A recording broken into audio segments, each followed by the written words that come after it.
Welcome to the Flickcast, a pop culture podcast about stuff nerds love. I am Chris Ulrich, and joining me, Joe Dilworth. Hey, Joe, what's happening, buddy? Hey, Chris, how are you? Good. We have electricity, and we only have to boil our water, so that's not too bad. We're doing better than a lot of people in Texas, so by the time you listen to this episode, it'll probably be a few more days, but things are thawing out, and hopefully getting better for everybody here. It's been an interesting week, though, for sure.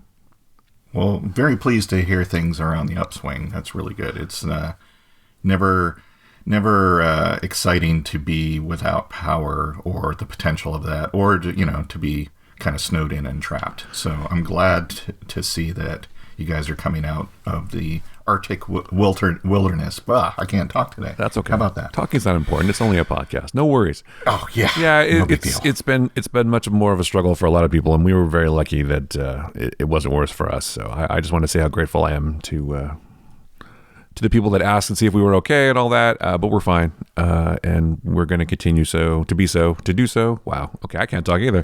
We're going to continue to be fine. Hopefully.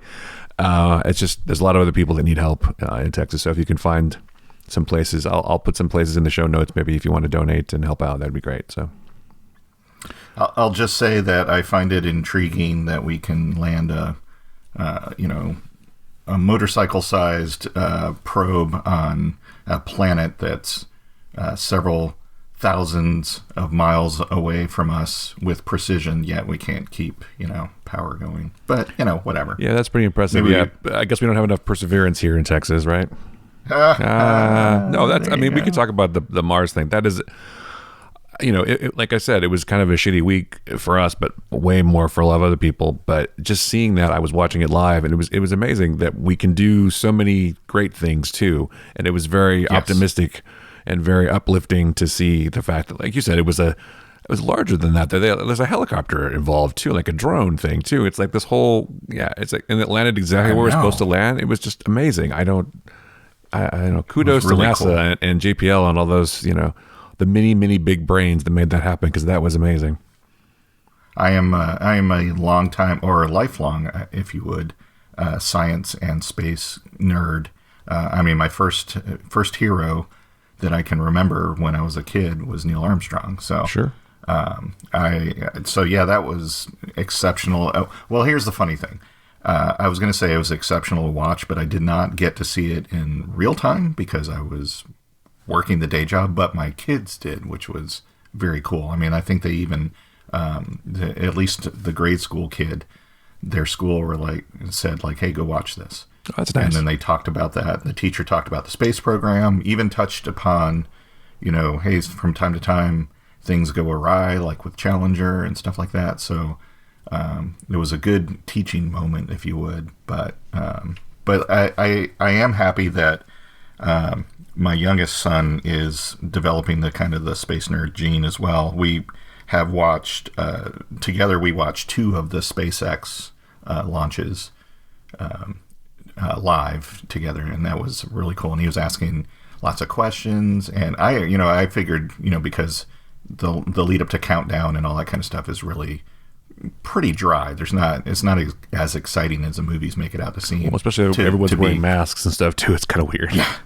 Yeah, and it's like, they're on, check this, blah, blah, blah, check. It's a room full of women and men and whatever sitting in front of computers. It's like, looks like an office building, So I figured he'd be like, yeah, whatever, and take off to go back to his video games. But he sat there with me, and when it launched, it was that first, when they sent the Dragon crew up to the International Space Station, he was just like, the look on his face, I'm like, all right, that was worth it. So...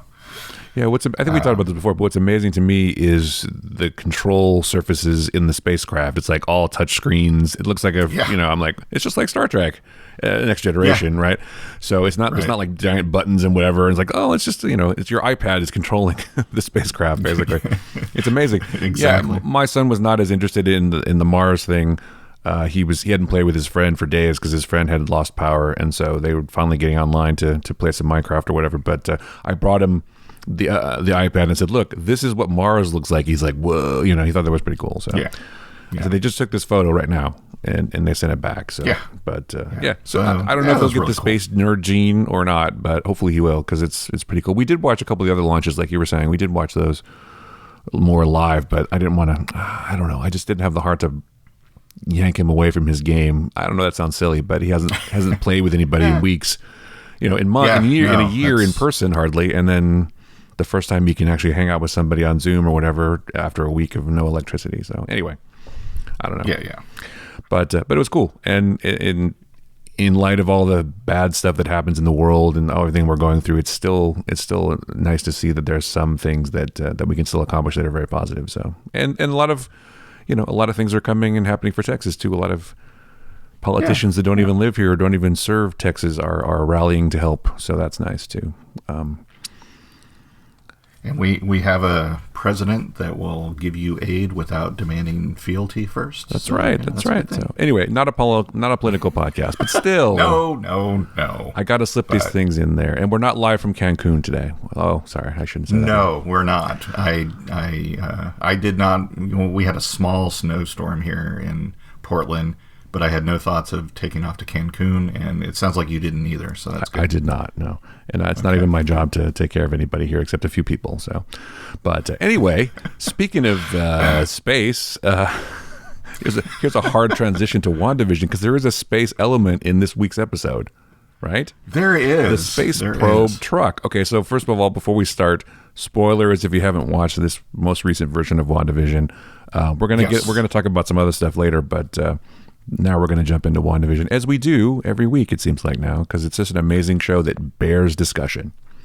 Absolutely. Or merits discussion. We only have 2 more weeks. What? Yeah. 2 more weeks? 9 episodes, and it's done. Oh, I thought about you and I only have 2 more weeks. I thought something was happening. You mean WandaVision. Okay, well, that's good. Yeah, so there's a space vehicle that figures prominently in this episode, although I will say the result of the space vehicle was sort of anticlimactic, yet expected. Yes. Yeah. I like the idea of, they have built up. So they kind of did a double whammy as far as I'm concerned. It's like we've built up over at least 2 episodes, my guy who's going to build this custom thing that's going to get us back in there, no sweat, right? So, right there, you're kind of setting yourself up for at least comedy, if not, absolute failure. But I find it interesting that, amongst talk from Paul Bettany and Elizabeth Olsen about, there's going to be this pretty exciting cameo that nobody's expecting. It's our Luke Skywalker moment. And then Monica in show talking about, my guy, the aerospace engineer. It's, as we discussed, we expected, Reed Richards or somebody like that, or who could that be? And it turns out it's like nobody we've ever seen before, which was interesting. It could still be, but you know what though? It could still be Reed Richards. It could still be somebody. That person didn't have to actually be on the ground. They sent the team with the stuff. That's true. So she said when she showed up, the major was there. She's like, "Oh, here you go. Here's the thing. Did we do good?" But it's like, what military is that? Because it didn't seem, Anyway. That's true. Yeah, he could just the guy could still show up and say, "Well, that didn't work out." Ha ha. And I have a feeling that major that Monica seems to have a history with is probably going to show up in Captain Marvel 2 as well. You're probably right. I'm sure. Yeah. But the big thing of, and it was an impressive looking vehicle. I thought it was kind of cool, and it's like, all right, here we go, and it completely failed, which was great. Which is like, yeah, it's going to sail right through, and yet no. And the front half of it got turned into like an 80s van. It was cool. I thought it was the 80s van from Ant-Man for a second, but maybe not. No, it could have been. That would have been funny. Well, my question, especially if it had like the horn. Can I tell you the one thing that always bothers me about movies and TV shows is that you're running like you're running towards this thing, and someone has to scream, "Look out!" Right. It's like, no shit. I'm not going to stand under this giant vehicle coming towards me. Sorry, Jimmy, but it's like, no kidding, man. Look out. I got it. Yeah, I'm not going to. Anyway, I don't know why that bothers me. It's just silly. But it's to give the characters an action to do, I guess. It's like, what's Jimmy going to do? Is it, Captain? Give him a little bit. Monica, don't go in there. Give him a little bit more screen time. Yeah. Got to give him some more screen time. Well, I mean, you could make the case that was just a plot device to show or to make it that Monica had to go through the barrier by herself to increase her powers, which is obviously what happened. Yeah. So is she fully powered up now, you think? I think so. I think she just doesn't know completely what she's gained, because obviously she was like, what is going on? And we saw, photon vision or whatever you want to call it. Yeah, that was cool. Where she could see things in different wavelengths. And notably, she and her clothes did not alter when she went through. So true. I think she must be fully, a light being, or a being made of photons or light or whatever it is. It's really funny because the comic book character has changed a lot in the comics, as comic book characters do. I mean, Carol Danvers herself started out as Ms. Marvel and changed into this other kind of light being that had part other alien. I don't know. There was the 90s were weird as far as comic books are concerned. That's all I'm saying. But well, yeah, they have to change, things evolve, right? Yeah, after she stopped being Ms. Marvel and took off, then, Marvel Comics obviously wanting to keep the Captain Marvel name because they killed off the original Captain Marvel, had Monica Rambeau become Captain Marvel for a while, and then later she became Photon and stuff like that. When Carol Danvers came back, had her original powers back, became Captain. See, it's convoluted. It's complicated. I'm just saying. It's comics. But I think she's fully changed into the hero she's going to be, and that's why obviously she was able to fight back against Wanda, but also not be altered. I love how when she came through the barrier, she stuck the superhero landing though. Oh, she totally did. That was pretty cool. She drops through, goes, I'm ready. And then also when she drops down, when Wanda tries to power her and smash her into the sidewalk, she does it too. So, well, did you notice as well, as she's going through the barrier, that we got lots of snippets of dialogue from the Captain Marvel movie? I did, yeah. I definitely heard Captain Marvel for sure. So and her eyes were blue, cool, which is the same kind of power crystal as Captain Marvel. So that was interesting.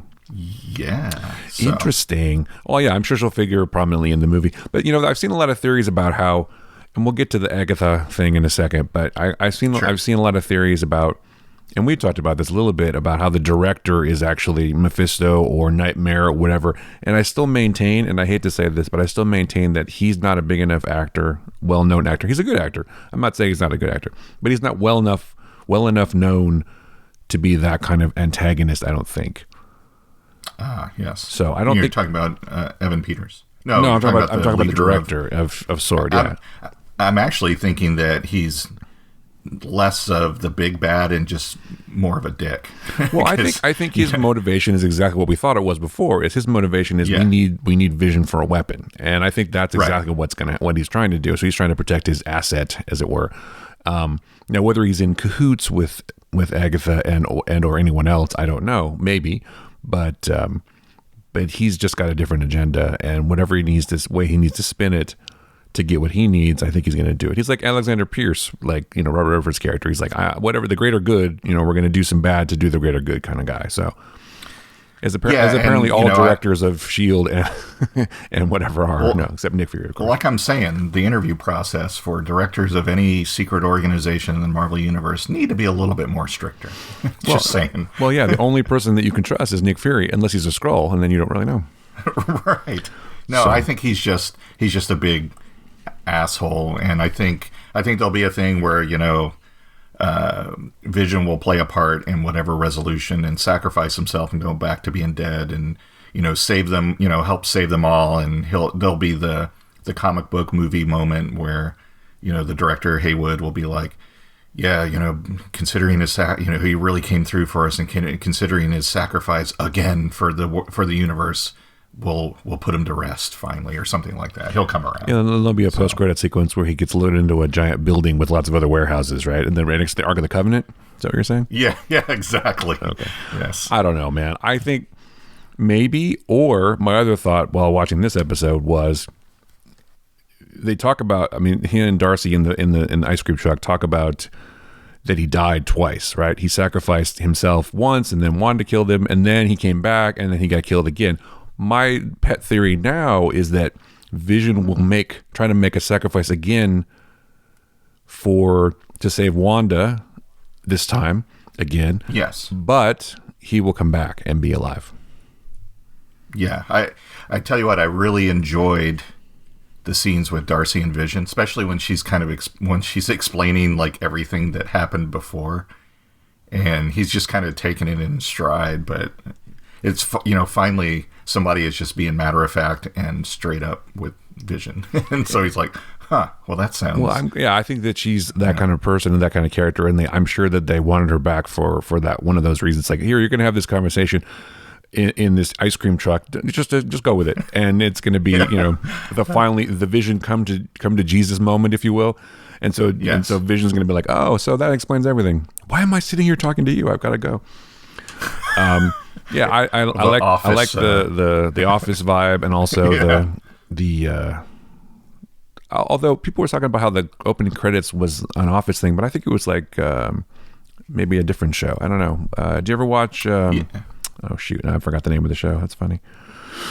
Anyway, we can move on from that. But the big reveal. Were you surprised or no? It's kind of what we thought, right? Yeah, I was. It was weird because I was kind of trying to reconcile it, going like it's got to be just the way she's acting. Agnes has to have something greater to do with it. I guess I wasn't convinced that she was behind it all, and she may not still be the big bad, but I wasn't too terribly surprised because it's like, she always did seem to show up at the right moment and things like that. So it's Agatha, she's behind it the whole time, right? Yes, it's a very different interpretation of the character from the comic books, and again, another character that's had a long, convoluted history. So I'm kind of curious to see if some of the other things, like her first appearances in the comics, play out as well. She was more tied to the Fantastic Four in the comics, especially originally. So there's still hope that this could somehow tie into the Fantastic Four. Maybe I still think there's going to be a bigger evil besides her. I think this was like fans. I don't want to say fan service, but a lot of theories about this. Although obviously they made the show before there was fan theories, but it's like you don't reveal the main bad guy 2 episodes before the end, right? You wait. There's got to be another surprise. Yeah, there's got to be an even bigger surprise. And I wouldn't be surprised if she's also still being manipulated a little bit. She's working in cahoots, if you will, with some greater evil, whether it's Nightmare or Mephisto or some other third party, as yet to be named. So it's funny you mention that because Agatha Harkness's first appearance in Fantastic Four comics, she was a member of I'll go through this as quickly as I can, but she lived in a place called New Salem, Colorado, which was a colony of witches. She has a son called Nicholas Scratch, right, who was also a magic user, but also evil. And he basically manipulated the colony and manipulated Harkness into attacking the Fantastic Four and all that stuff. So it looked like she was evil and behind this whole evil cabal of witches that was attacking the Fantastic Four and controlling the city, until it was revealed it was her son who was behind it the whole time. So it's Mr. Scratchy the Bunny. Yeah, so exactly. So it could actually turn out to be him, which would be, again, kind of a expected misdirect from Marvel Universe. It's like everyone's going, oh, it's going to be Mephisto. We just know it's going to be him right off the bat, and it turns out not to be, which would be good. However, though, I agree with something you said a few episodes ago, and have kind of maintained that if magic is this heavily involved, it's got to be Doctor Strange for the Luke Skywalker cameo, right? I mean, that's who it's got to be, is Cumberbatch, right? Maybe, except that's something you would expect too. If we're trying to if we're trying to defy expectations or whatever, circumvent expectations or whatever it is, then you wouldn't necessarily have Doctor Strange come in. And is that like, I mean, that may be somebody that Paul Bettany has wanted to work with, but I don't know that would be as much of a, because you expect a cameo from another Marvel character from another Marvel property, right? Right. So it would have. Right. I feel like if it's going to be some big deal, it would have to be someone who's never been in a Marvel movie before, which is why it could be Hugh Jackman as Wolverine, or it could be, I don't know, it's not going to be Deadpool, but it could be somebody new as a character that you expect. So maybe it will be Krasinski as Reed Richards. I don't know, but it's got to be somebody who's never been in a Marvel property before if you're going to have this giant cameo. Well, it's something too that Bettany has been saying in interviews. I saw a couple times somebody he's wanted to work with his whole life, and a huge thespian. So it's like, well, that's not John. That doesn't fit John Krasinski. no offense to John, but almost doesn't fit Cumberbatch either. I mean, it could. But somebody his whole life, to me that means the, other obvious mutant connection, either Patrick Stewart or Ian McKellen. Sure. Well, I mean, supposedly, right? I mean, if we're saying that, if we're following the comics, then Magneto is Wanda's dad, right? Right. And Quicksilver's dad, so. And he also, they have the nice little neat pre-built thing that Magneto's helmet protected him from any kind of manipulation of the mind or telepaths or anything like that. So even though he's not a magic wielder, he could show up and be, somebody that helps solve the problem. So right, but the way it sounds like Bettany's also saying they have sparks. So I'm wondering, because it sounds like they have a conflict, right? So right. So I feel like it's got to be a bad person who wants to keep Wanda doing what she's doing more than someone who would potentially try to save her. Because you would think that Magneto would come in and go, "This is bullshit. Let's get to break this up," and then he'd fight with Vision, right? It's got to be somebody who, if Vision's trying to stop this from happening to Wanda and save her, then it's got to be somebody who's trying to stop him from doing that. So it would have to be whoever the final bad person is would have to be played by whoever's going to be the eventual bad guy in Multiverse of Madness, if it's Mephisto or Nightmare, whoever. So it makes sense that it might be someone in the Doctor Strange universe, which would point more towards Nightmare a little bit. So who's going to play Nightmare? Christian Bale? I don't know, man. Well, he's already playing a character in Thor. That's true. So. That's true. So, I mean, who are the giant British thespians that are still around? De Niro as Nightmare? I don't know. It's like, he's not British, but, Ian McKellen, but yeah, he's already Magneto. I don't know. I mean, and, also what Bettany has been saying. I know Elizabeth Olsen was like, we have our Luke Skywalker moment, but the way... Of course, they could just be bullshitting, too, I suppose. True, but the way Bettany's been phrasing it, it seems like it's more like in the penultimate episode, we'll get he'll show up, and then it sounds like, he's got, whoever it is, has more to do than just showing up and go, why, look, it's Anthony Hopkins or whatever. But, that would be it sounds cool. like they're actually part of an episode, or at least, have some kind of scene with Paul Bettany. Well, sure. Because if they just showed up and nobody else was around or something like that, it would be like, well, so then why was he excited about working with this person? Because he didn't. But, yeah, so they're already in the 90s and the 2000s, right, with the sitcoms now. So yes, what is the next decade? I mean, it has to be present day, right? Yeah, I mean, what's the big? I'm not a sitcom expert. I'm not a huge sitcom fan, except for like classic sitcoms. Yeah. I'm a huge fan of classic sitcoms because, as we were talking about before the show, when we were kids, there wasn't a whole lot to watch on TV. So, like, Bewitched reruns, watch those heavily, and stuff like that. Dick Van Dyke Show was rerun.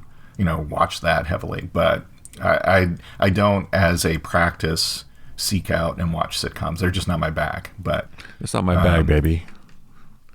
So what was the Charlie Sheen Charlie Sheen sitcom? 2.5 Men. Maybe that's what they'll skewer next. God, or I hope something. not. By the way, mix the show titles I was trying to remember was Happy Endings. Oh, I see. Okay. Which is because they showed a bunch of cuts of the word happy. So they did the same thing with Wanda, which I thought was interesting. And there's a tie-in to that show because I believe the Russo brothers had something to do with Happy Endings. So there you go. So there you go. But I think the reveal was not a surprise that she was Agatha Harkness. I think that the mid-credit sequence was not a surprise either. But did you notice his outfit? It's all blue now, which I think is maybe a clue to something too. Well, I don't think the mid-credit sequence is quite as sinister maybe as it appears. I don't think Evan Peters' Quicksilver or Pietro or Peter or whatever you want to call him is a bad guy. I think he's a construct, especially because he had a hoodie on that he was he's been hiding out now, and he's Snoop was got a Snoop. Yeah, but I don't think I think he's on the side of good, because I think he's like, hey, listen, I don't, whatever dimension I'm in, she's my sister and I want to help her.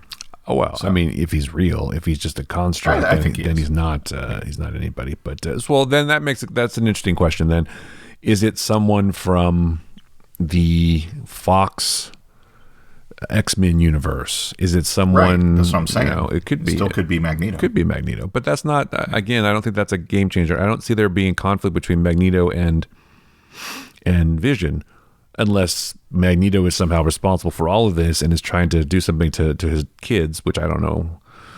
Well, it's weird. there's the sitcom trope of the father-in-law not approving of the son-in-law. So well, that's interesting you say that. So I don't know. I'm sad that there's only 2 more episodes to go, but I would totally binge both of them right now if they were available. I know that. Oh yeah, and I definitely will rewatch this because there's a lot in there, and it's a really, really cool show. I watched it twice. I usually try to watch it once just for the story, and then I watch it again to make notes, just to see what was up. But there's a lot of people at the house, so it's like louder here. My in-laws had to come stay with us because they didn't have power or water, so there's more people here now. But this is fine. I'm fine. I'm glad we could do it, but it makes it harder to have a few minutes to watch something or paying attention to it. What else happened in the episode? Was there anything that I feel like this was not? People are like, oh, this is a filler episode. It was kind of like, oh, we have to tie up some of these things and launch us into the final couple of episodes, to get us going in the next 2 hours of story practically, which is awesome. I'm glad there's so much left. But I thought there was really a lot of good beats, like the circus thing. They kept up with that. The Monica trying to go through the thing, the sort of MacGuffin of, oh, it's my guy, going to meet my guy, which she said guy, which I thought was interesting too. So maybe there's a person at the place still. She's kind of getting her powers now.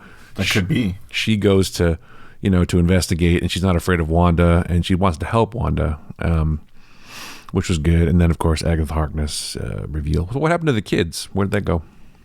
Do you think? I mean, maybe, Agatha's like, well, I don't need them anymore to manipulate things, so they're gone. Well, if you're going by, the point of the comics, right, was so Mephisto could get the kids, or something like that, or or trick Wanda's to get Wanda's power, or something. Again, it's convoluted. It is convoluted, and so my question is that since she's got the kids where she wants them, has she just sort of, because she did make that joke, I bit a kid once. I wonder if she just ate the kids already. Does that sound weird? No, not at all. No, that could be. She took their power as well. I mean, one kind of hopes that actually that we get or you kind of expect that we're going to get the Marvel Universe fairly happy ending, right? Where at the end of all of this, Wanda and Vision are together and they have their kids, right?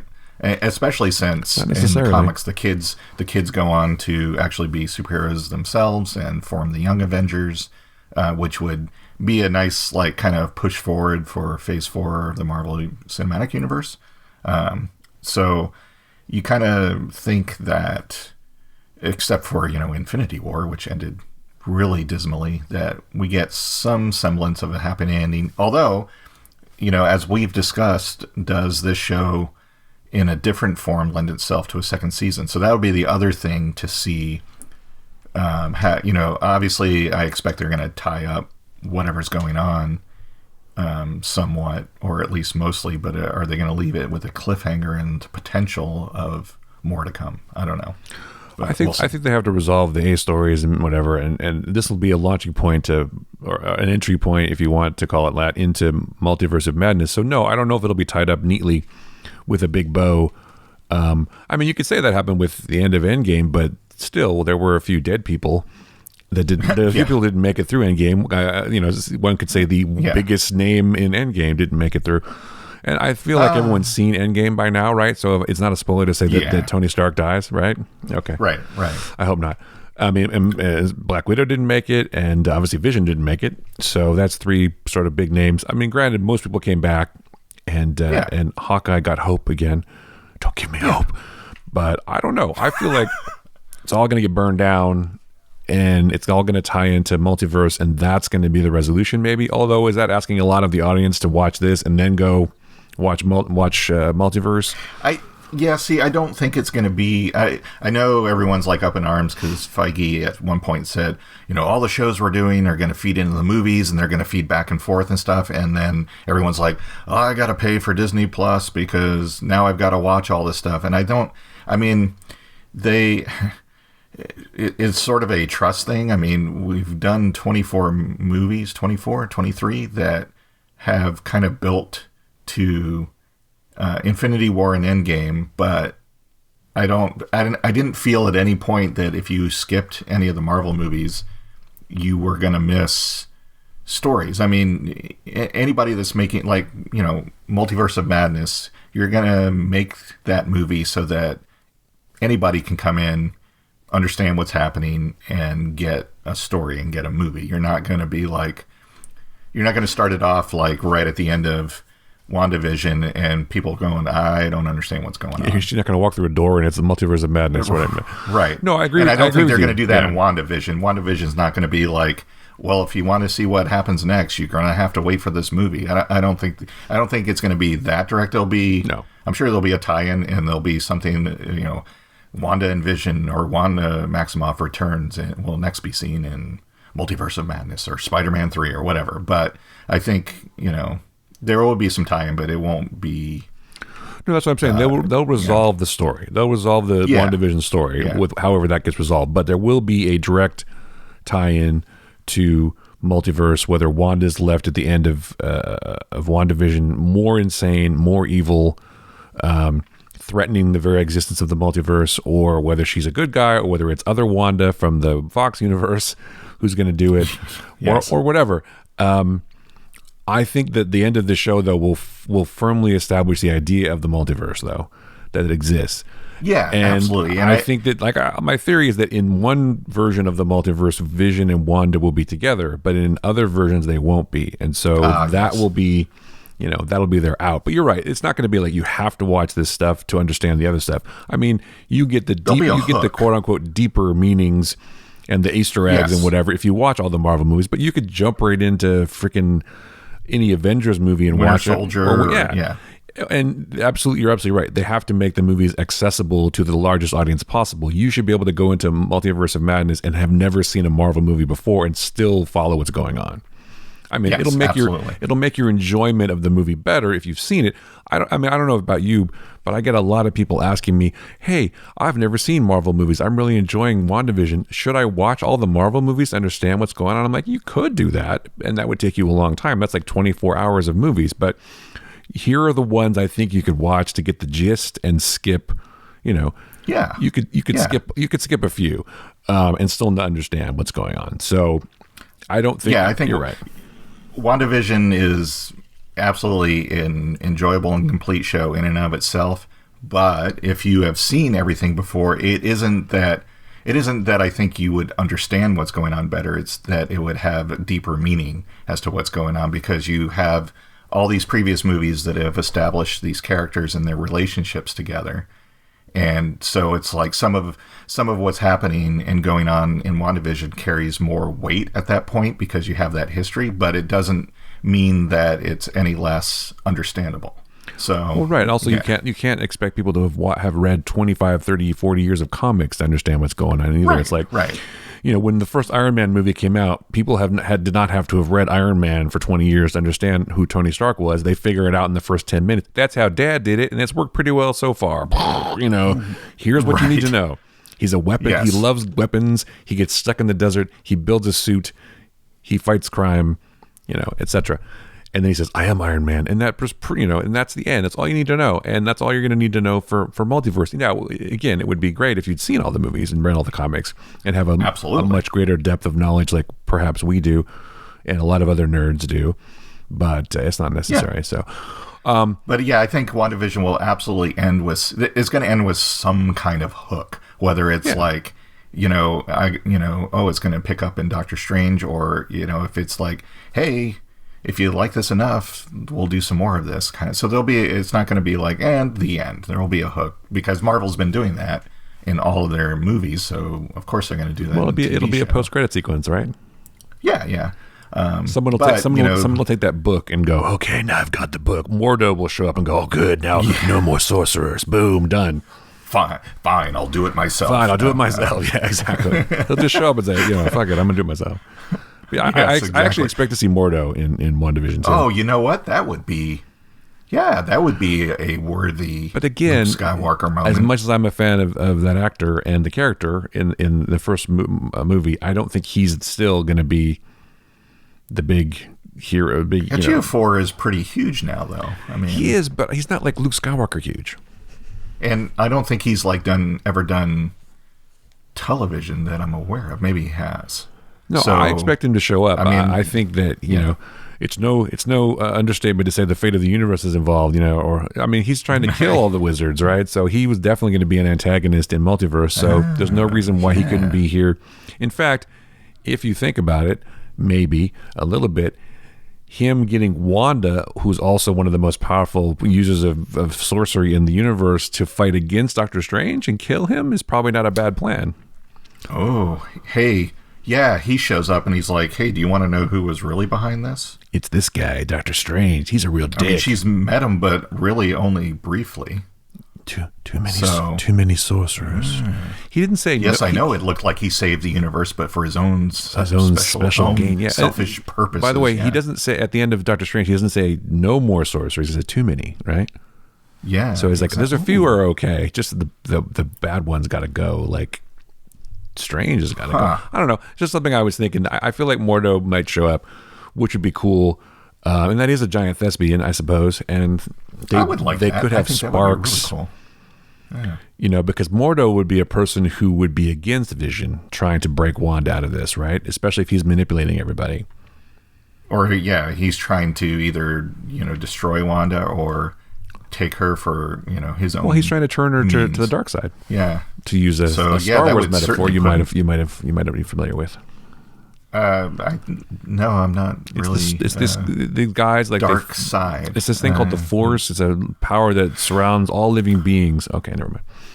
Isn't it those microscopic things? It is. Your level of midichlorians makes a difference too. Those microscopic bugs or whatever. Yeah, exactly. Anyway. How many? No, that's what that makes absolute total sense. Mordo, that would be freaking. I mean, cool. it's an alternative theory to it's negative zone Wanda, or whatever you want to call it. I mean, it's an interesting idea. He's trying to accumulate power to destroy Strange and take over because he's kind of pissed. That would be a big name person to show. Yeah, no, I like this. All right. Yeah, it could be. It's just something I thought of. Okay. Well, that's a very good theory, and thanks, man. You heard it here first on the Flickcast. Well, the question is the only other thing I was wondering about is the book at the end. Now, is that the Darkhold book? You think? Yeah, I'm thinking so. I don't remember. It's been a while since it's like the most powerful magical tome or whatever.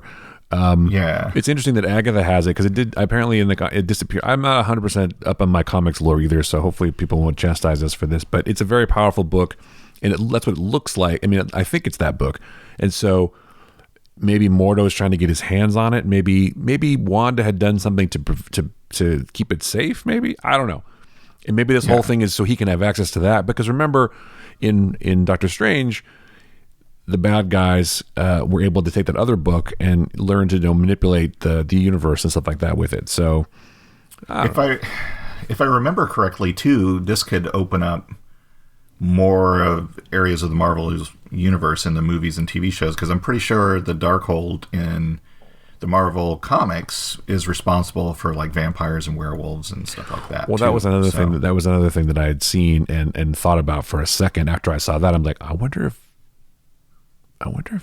Blade's going to show up. Because that'd be kind of interesting. Well, because they're doing a Blade movie. I mean, this is a way to introduce Blade. It's like, there's vampires. What? Who's this guy? I'm confused. So, and it's the dude that was the bad guy in Luke Cage is playing Blade this time. He's actually a fairly big name. Well, he won an Academy Award, I think, for a movie. So he's done pretty well for himself. Yeah, people are very excited about him playing Blade, and I think he's going to be great. I mean, I like Wesley Snipes' Blade, so... Yeah, no, I like those movies a lot. Except Blade 3, that was kind of lame, but 1 and 2 were good. Yeah, that one... Wasn't Blade 3 the one that Ryan Reynolds was in? He was. Or was that the second one? No, it was Blade Trinity. Yes. Yes, that's right. Well, they were trying to make the movie more about, oh, here's Ryan Reynolds, let's blow him up, instead of about Blade. And I think there was a lot of tension between. In fact, I don't think Wesley Snipes and Ryan Reynolds got along at all. So you probably won't see them in a movie together again. But so Wesley Snipes probably won't make a cameo in the Deadpool movie, is what you're saying. Well, what would be funny is in a multiverse movie, Wesley Snipes could totally come back as Blade, though. He totally could. Yeah, yep. You could totally have him do that, and with the new guy playing Blade, Mirshahbaz Ali. Oh God, I butchered his name. I'm so sorry. I'm terrible with names. I know. He's a fantastic actor, though. He is, and I should really learn Blade. people's names, and eventually I will. I have no trouble with Chris, honestly. So. Joe is Paul Bettany. That's an easier name to remember. Yes. Although I've said it probably more times.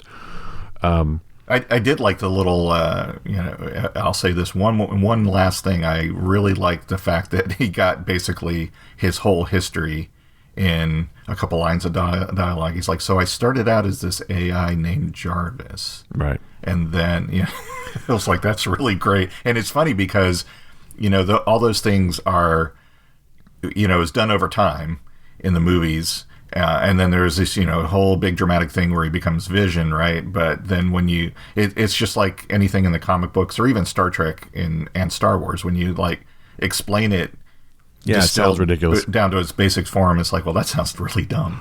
But my corporeal form is based on Ultron. Yes, I love how he says Ultron too. It's funny. Ultron. Yeah. Yes. Yeah. It's so anyway, it's a great show, and I love to speculate about it, and I'll be sad when it's over. Another show that I wanted to talk about for a minute that I've been watching, and I know you've already seen it before. It's also a superhero show, but it's different. It's the DC universe. Awkward. Oh wait. I guess we should talk about the trailer for Justice League for a second. We should. Yes. Okay. I'm the first to admit I'm indifferent to the new Justice League show. I'm not indifferent. It's like, okay. And we've said this before. I'm pleased that Zack Snyder got another chance to show his vision. That's awesome. Not everybody gets a second chance or a third chance or a 10th chance, and hopefully it'll turn out to be great. And I'm going to watch it. I'm not saying that it's going to suck. I'm not saying it's going to be great. I'm just going to say I'm optimistic that it's going to be decent, and I'm looking forward to watching it. That said, this new trailer I thought was pretty good. Yeah, looked really good. It did. And there's a lot of new stuff in that, I mean, granted, we've seen the movie already. We kind of know the story. Right. Sepp and Will, Darkseid, whatever, the mother boxes. But I feel like there's more to it. And then, of course, it all goes to shit at the end. Jared fucking Leto. I'm sorry, but I don't understand especially if they're... I mean, he's not going to be in the new Suicide Squad. We live in a society. As far as I can tell, he's not going to be Joker in like anything else. So I don't understand why Snyder felt the need to do a special. And that was apparently the only footage they actually shot new, where he's like, well, let's do a new scene. I mean, I don't understand. I would imagine but maybe it'll make sense in the movie. Well, it seems like it takes place in that whole sequence where it's the future. Yeah. Whether it's in Bruce's dream or whatever. But now you have to feel like they also were going forward with this to maybe help set up Flashpoint, which is the Flash movie storyline, right? Because obviously, if this is the future that happens because of Darkseid, then it's possible that Bruce, and also if you look in the background, you can see Cyborg in the background, kind of standing behind him. So they go to have to make a deal with the Joker for some reason, and then two rivals, horrible rivals have to work together to save humanity or something. I don't know, but it definitely looks like it's in that post-apocalyptic kind of post-Darkseid universe or world, destroyed by everything, and they have to go talk. But yeah, it's like, and then he says we live in a society, which I thought was funny actually. It's like making fun of all the memes, which self-referential kind of shit. That I was not a fan of Jared Leto's portrayal of the Joker. I thought it was weak. See, I really liked it because it was just different, and it was and I thought he put a lot into it and brought a lot. He did to the table for it. I actually, that was one of the biggest parts of Suicide Squad that I enjoyed, and I thought he did a really good job with that. But I guess my point is like, well, did you really need to shoot? Did you really need to make sure that was in there, because we're never going to see that character again, and it's just or portrayed like that again. Well, I guess. Well, he also looks a lot different than he did in the movies. Like all of his facial tattoos are covered up, and he's got more of a Heath Ledger vibe now. He's got the long hair that Leto has now, and it's just like I don't know. It was less of a I can't wait to see how that works out, and more of a what is the point of that? But again, it's just a trailer. I was enjoying the trailer, and I was like, oh, this looks good, and then I'm like, oh, really? What a bad decision. I'm not a huge fan of Jared Leto, I'll be honest. But it's not that I dislike him. I think his best role is when he's getting punched in the face in Fight Club. I thought he was great. But that's a pretty or getting punched in the face in another David Fincher movie.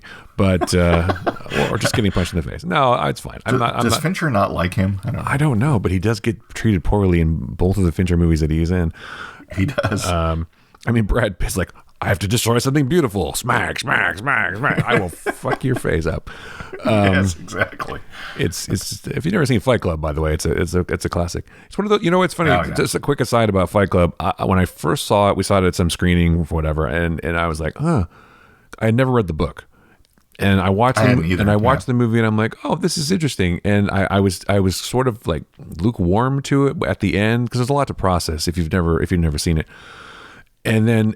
It's one of those things that's totally grown on me over the years. I love the movie now, and I love Fincher's work.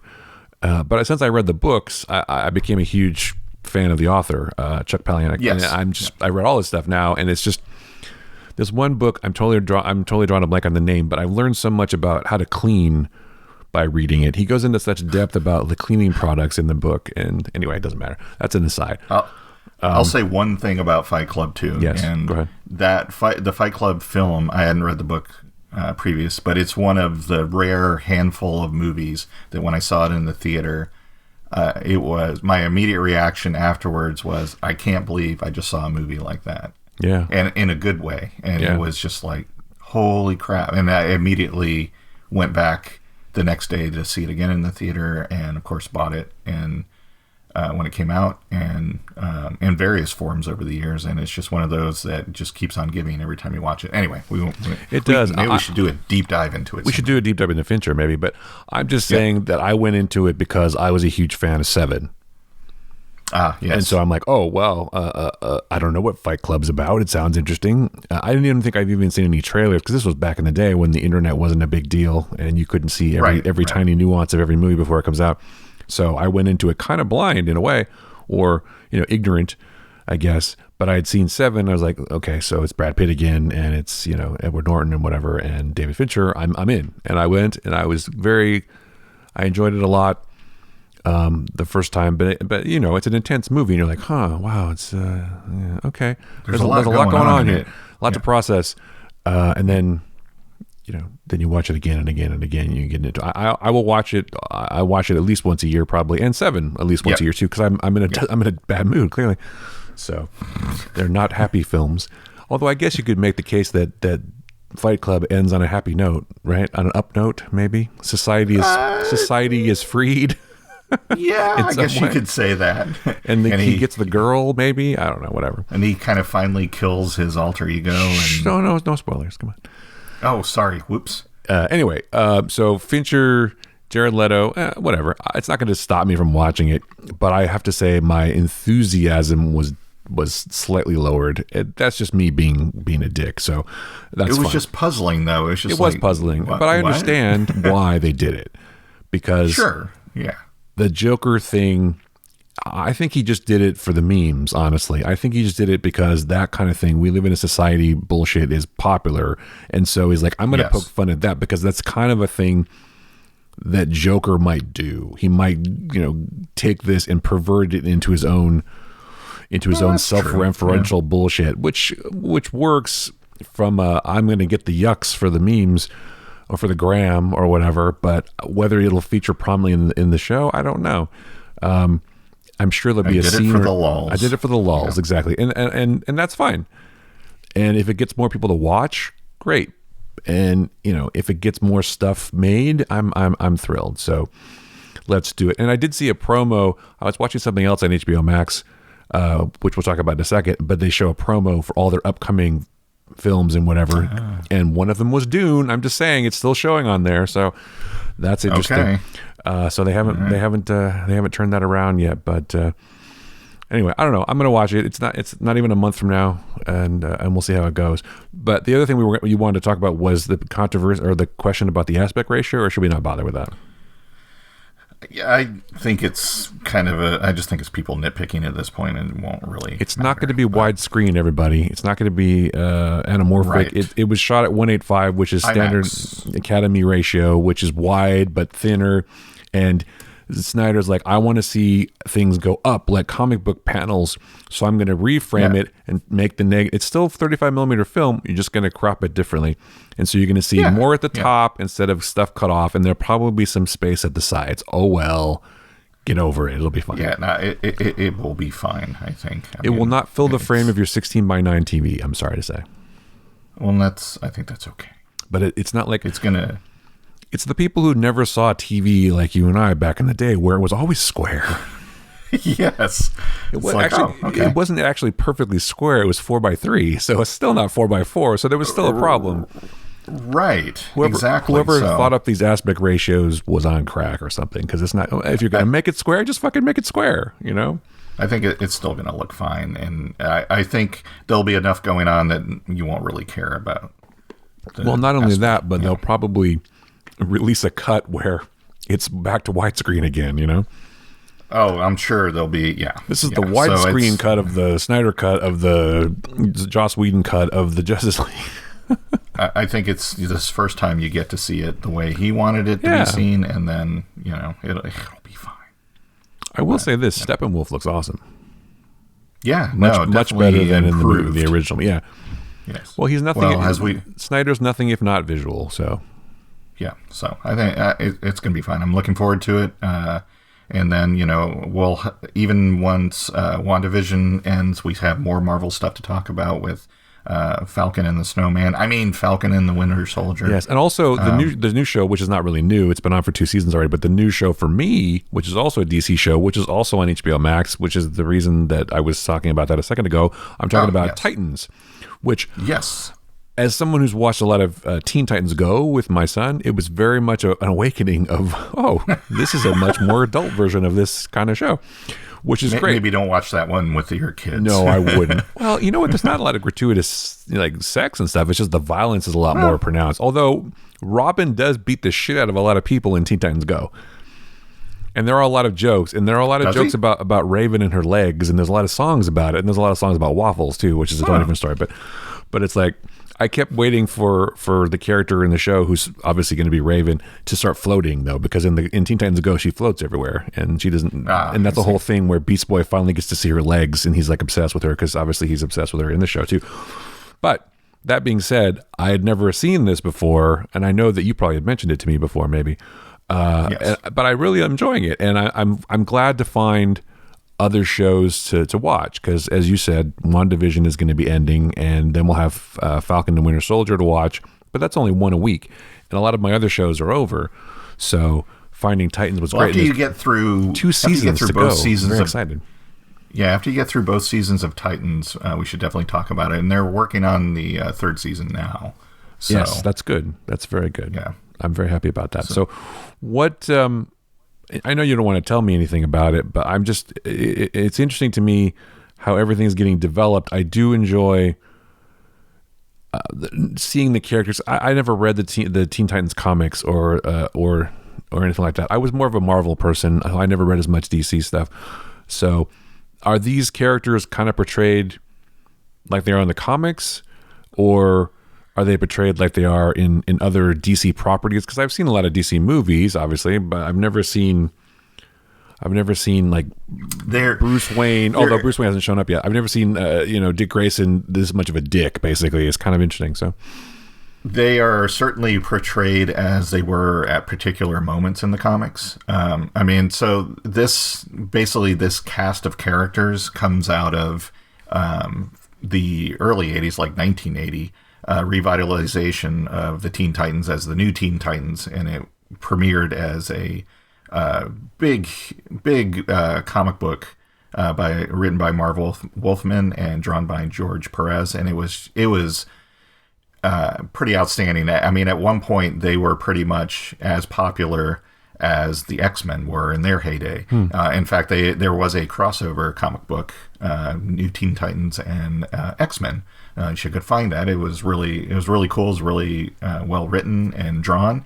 But yeah, that's where this is kind of drawing from those stories. Although it's also it's kind of a mishmash because it's also picking up some storylines later, like after the Titans broke up and they came back together, and originally in the New Teen Titans, Dick Grayson was still Robin, and things like that. But so it's kind of, again, much like many of the movies or TV shows do, it's pulling from various eras of the Titans comics, but he's still got his Robin outfit though, and he still uses his Robin symbol as a Robin ring, and whatever you want to call it.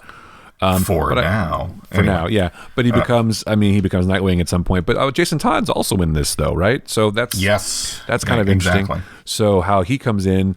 But I love what they're doing with all the characters, and I love that it's just the soundtrack. All the needle drops are really good, and they fit in with the. And this, I mean, you can say one thing I always liked about a show like Arrow was the fight scenes were good. I thought the choreography was good, and the fight scenes in this have been really good too. The creepy assassin family is interesting. I mean, I'm only on episode 4, where Rachel, we'll just call her for now, gets picked up by Gar and taken back to the Doom Patrol house, which is interesting because I'm used to calling him Beast Boy and Raven, but I'm sure they'll get to that at some point. Right. But as soon as I saw the green tiger, I'm like, oh, we're going to see Beast Boy. How exciting! But one of the aspects that they're doing with this that I liked and was a part of New Teen Titans, because originally the Teen Titans were in the 60s, and it was like, oh, let's get all the sidekicks together and have adventures, and they were frequently kind of admonished by the Justice League of like, hey, now kids, don't get into danger and stuff like that. And so when New Teen Titans kind of revitalized the concept in the 80s, they started out as this plucky team, but they kind of went forward as, hey, we're grown up now, and we want to move out of the shadow.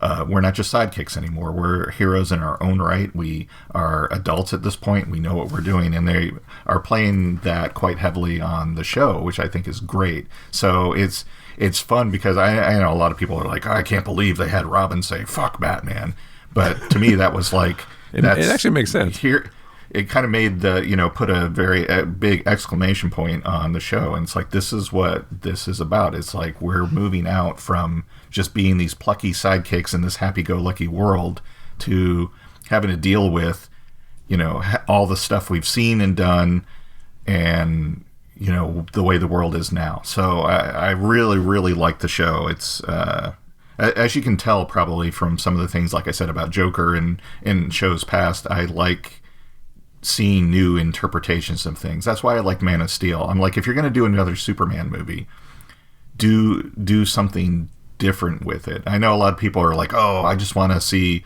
Superman like I like him, and like the Christopher Reeve movies. It's like, well, then go watch those. I mean, it's still there.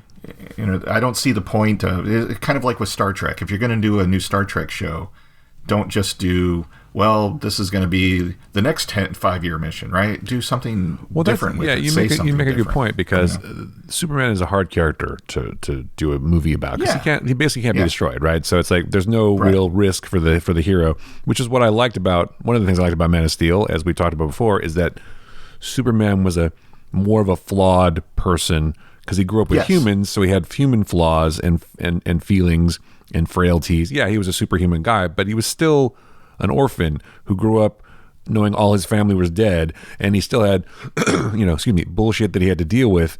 And he wasn't perfect. He wasn't a god. He's a flawed human who happens to have superpowers. And I think that's one thing I like about the Titans show, is that they're sort of still figuring out what the hell they can do with their powers.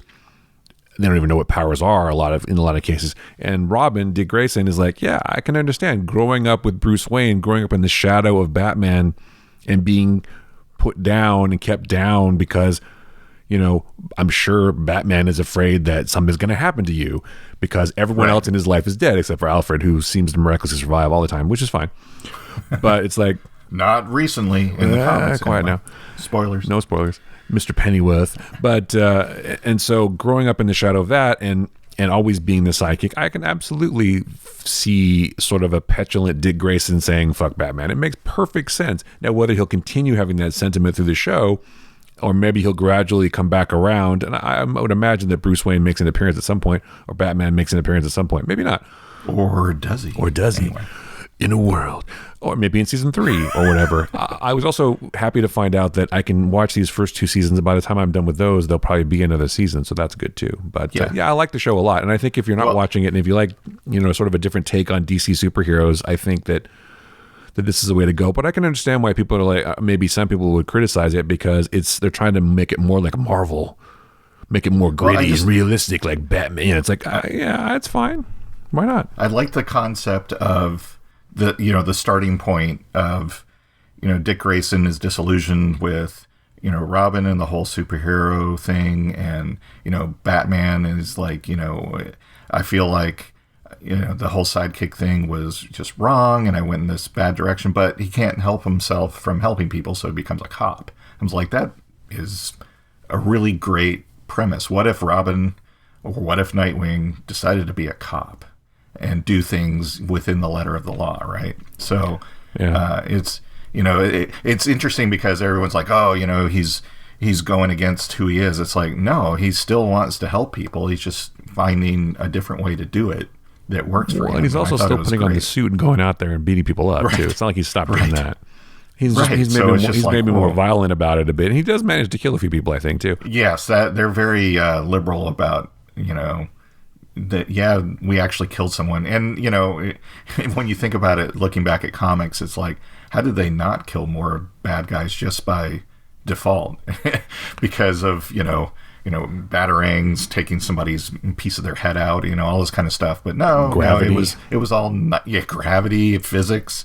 But no, we managed not to do that. So they don't try to wave that, hand wave that away. It's like, no, that's the thing. I think that's just something that, as we talked about, anti-heroes, which is what Batman is, anti-heroes don't follow the law necessarily, but they have a code, right? And Batman's code is, I won't kill anybody. And whether he can maintain that or not, I don't know. But I don't know that Superman ever explicitly said that he wouldn't murder anybody. No. So, I mean, in the comics, I think that was like, it was just a thing. He's like, I'm against killing. Yeah. Yes. But he's not above, he only killed Zod and thousands of other people in the rubble that, of course, of Metropolis. But that's fine. Well, yeah. But that gets into, I think we had this discussion before. It's like, Zod was not ever going to be rehabilitated. Right. He was always going to be bad. Well, and he would break out instantly or kill whatever police officers were trying to arrest him. So it was kind of inevitable. Kind of like my argument that, everyone's like, oh, should Batman kill Joker? I'm like, yeah, absolutely. Because it was like from the first encounter Batman had with Joker and Joker went to Arkham Asylum. From that point forward, everybody Joker killed is on Batman. Because he's never going to be rehabilitated. No prison or hospital, whatever, is going to be able to hold him. No police officers are really going to be able to fight against him. The only person that has a chance of defeating him is Batman. So you're allowing him to continue to kill. So for your own morality, your own misplaced morality. Yeah. Well, so in theory, misplaced. I don't think you should kill either, but... No, I don't think it should be Batman just go, I'm going to kill all my bad guys. But when you have someone, it's kind of like, the Borg in Star Trek. They created the ultimate nemesis, and then from every Borg episode after that, they had to find a way to neuter him, basically. Otherwise, there's no reason why the Borg wouldn't just instantly take over the universe. Right. And the same thing with Joker. It's like, so eventually they're like, we got to water this guy down. It's like, oh, he doesn't actually kill them. He just makes them laugh hysterically and steals and disrupts things like they did kind of in the late 60s and early 70s because you made this, a villain that's too perfect. And then you put him against a hero that is like, I'm not going to kill him. I'll just keep arresting him. So what's going to happen there? Well, he's just going to keep killing, right. And so it's on Batman from then on. Right. So exactly. So who knows? Maybe in the next, the absolute next shot of that Snyder Cut trailer, Batman just pulls out the shotgun and blows him away. It could be enough of this bullshit. Boom, and he smiles and kills him, and that's the end. Cut. Yes. Maybe. Yes. Who knows? But if you're looking for more of a greedy take on DC superheroes, I would recommend Titans. I'm enjoying it a lot. So I'm happy to see that those shows exist, and I think there's room for all interpretations. And there's absolutely no reason why, like you just said, Joe. There's absolutely no reason people can't go back and watch Christopher Reeve as Superman, which I also loved because it was Superman of my formative years. So yeah, and he was great in it, and that was the right time, except for that point where he steals a hot dog. But that's a different story. I'm sorry. I have to bring that up. I don't know. Superman's not perfect. He just takes the hot dogs and walks away, and then later they add the sound of him dropping money down. I'm not kidding. You're go right. back and look at the Niagara Falls scene. He grabs the hot dogs and just walks away. Yep. So I'm just saying, Superman not perfect. And I'm sure he paid for him when we weren't looking. I don't know. Sure. Well, no, I told you they add the sound of coins. I know. I mean, it's like, come on, that was added in post, obviously. It's like, wow, they were like 75-cent hot dogs. No one even noticed that in the 70s, man. They didn't even notice it. No. I'm sure that was like an ad lib. Even for Christopher Reeve's like, I'm just gonna grab these hot dogs and take off. Because Lois is hungry. She's always hungry, even though she's 12 pounds. It must be all the coke. Probably. I mean, it was the 70s. So Sorry, I'm Margot. Sure. Anyway. So Titans. Anyway, I don't know where that came from. Titans is an interesting show. I'm enjoying it very much. The only other thing I wanted to mention before we go is Space Sweepers. We posted about that on the website recently. It's a great. I enjoyed it a lot. It's a South Korean action film, sci-fi, sort of Star Wars meets Guardians of the Galaxy kind of thing. About a ragtag group of people who try to save the life of a little girl who could be the key to the humanity's survival, and it's kind of that. Right. It's kind of just like that. It's really fun, and the effects are really good. But the other thing it's got going for it is optimism, which is a theme that we try to go back to here at the show. Nice. It's optimistic about the future of humanity, even if the Earth is a problem, even if greedy corporations are the problem. But there's always hope, and there's always something you can do to help your fellow man or woman or robot. I haven't seen it yet, and I really want to, especially after what the Flickcast said about it, of course. But I'd heard the name, and then I read the article, and I'm like, yeah, I really need to see that. Isn't Richard Armitage? He is. He plays the bad guy. Western? Yeah, he's the token bad guy. Okay. Yeah. He's good. He's really good as the Elon Musk surrogate, basically. Interesting. Okay. No offense to Elon Musk. Please don't sue us. It's just I got the feeling that he was sort of playing an Elon Musk-like character, obsessed with leaving the Earth and going to Mars and colonizing Mars, etc. So, all right. Well, I'll watch it and we'll talk about it. And if you love The Hobbit, then you're gonna love Richard Armitage, right? Because he's in the Hobbit movies. Wow. I'm just saying. Is that for they wanted to bring in that Hobbit money? So. Want to bring in that Hobbit money, baby? Yeah, that's right. So, all right. So, find the Flickcast at Stitcher and at Apple Podcasts and wherever podcasts are found. You can also find it on our website, which is getting more content every day. A lot of cool things coming up there. We're going to keep posting and putting more stuff up. Not necessarily super timely news things, because that's not what I'm just more like, it's more like these are things we're interested in, and there's things that are cool and things we love that are fun. So that's what we're kind of doing there. More things we love and games we're playing and stuff to entertain yourself, and just again, positivity kind of stuff if possible. And then we're getting our Discord server going pretty soon, working on that, and then our Patreon's always there for your service. And am I forgetting anything else, or that's pretty much it, right? You can find Joe and I on the Twitters. There you go. Yeah, I'm at Chris U, and he's at What Joe Writes, and then of course there's the Flickcast at the Flickcast. And you can find us on those things, and Facebook, and where else are we? Instagram. We're doing more Instagram stuff too. I forgot about Instagram. Can't forget that. See, there you go. Insta. Got to do it for the gram. I mean, is that even a thing now? Kids say that? I don't even know. I don't know what the vernacular is. I'm so far away from what the kids think now. I have no idea. I think we could start our own slang terms. The grams. Got to get the grams. Got to get the grams. No, that sounds terrible. I don't know. Never mind. That was more of an 80s thing. I got my grams. Yeah. We're dealing in ounces here, not grams, but that's fine. Okay. So That was a sort of an inside drugs baseball joke or something. I don't know. Something like that. Something like that. Anyway, so for Joe Dilworth, I'm Chris Lulworth. That was the Flickcast. Thanks for listening. Thank you, everybody.